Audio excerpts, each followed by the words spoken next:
Youth for Christ Campus Life reaches young people everywhere, working together with the local church and other like-minded partners to raise up lifelong followers of Jesus who lead by their godliness and lifestyle, devotion to prayer and the Word of God, passion for sharing the love of Christ, and commitment to social involvement.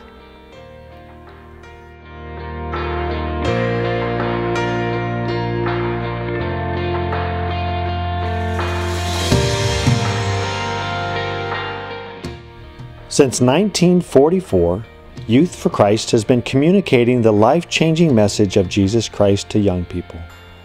Billy Graham was the first full-time Youth for Christ worker and traveled the nation speaking at youth rallies and gatherings. Locally, Tulare Kings County's Youth for Christ began in the early 1960s with outreaches to local school campuses and included rallies, camping trips, and activities as a means to share the gospel with young people.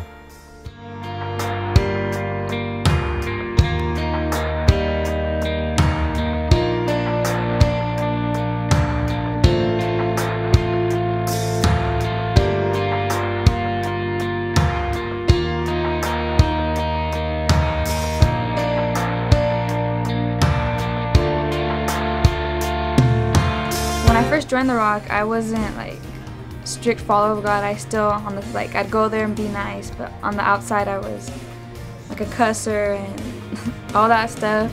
But then afterwards I started getting more involved in The Rock, and it just really changed my life, and it was really awesome. Like that, and sometimes I know I'm doing wrong things, but when I come here, it brings me to reality. And gives you a little hope. Yes, hope, a lot of hope.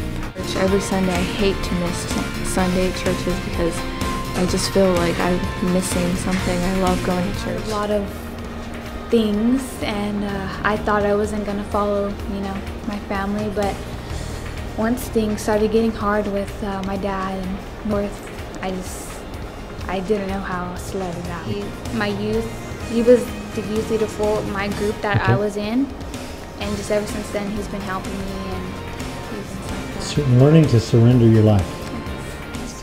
If I didn't go to Team Success, I would probably not be here. I'd probably be doing horrible things. They kept me moving on the right path, and I've been going to church and praying and reading the Bible and being here, so we're just going where faith is. A lot of kids' lives.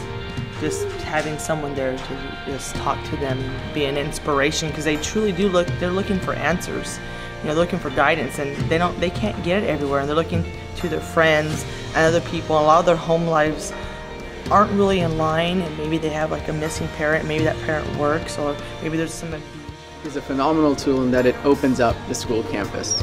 When you can build that bridge between the community and the school, when the kids see you present where they're at in the midst of their lives, both in the school campus as well as in their neighborhoods, in their communities, being able to build that connection, having campus life open those doors, it blossoms into ministry. It takes it up a notch.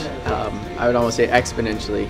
If you were just on campus, that's awesome. If you're just in the community, that's awesome. But when you can be in both places, the amount of trust that builds, the amount of respect that brings, and the amount of confidence that the kids have in you and that parents have. I was to a point where, I was having suicidal thoughts.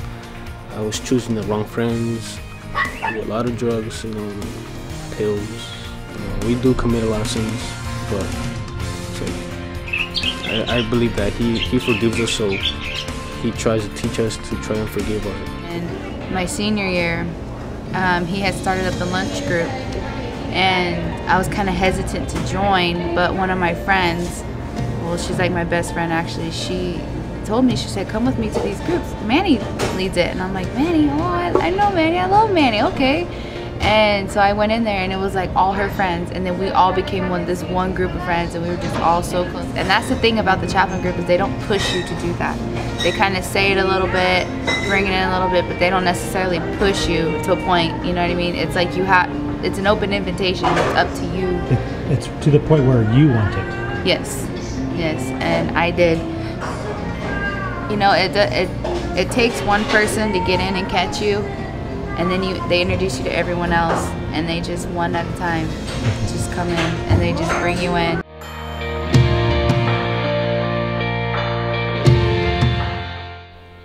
It's our passion to reach teenagers with the gospel of Jesus Christ. We talk to teens facing teen pregnancy, suicide and depression, gang activity and violence, drug and alcohol abuse, and those facing constant conflicts with their parents or those they live with. But ultimately, teenagers need a relationship with God through Jesus Christ to fill the voids of their lives. Thank you for your part in reaching teenagers, one at a time.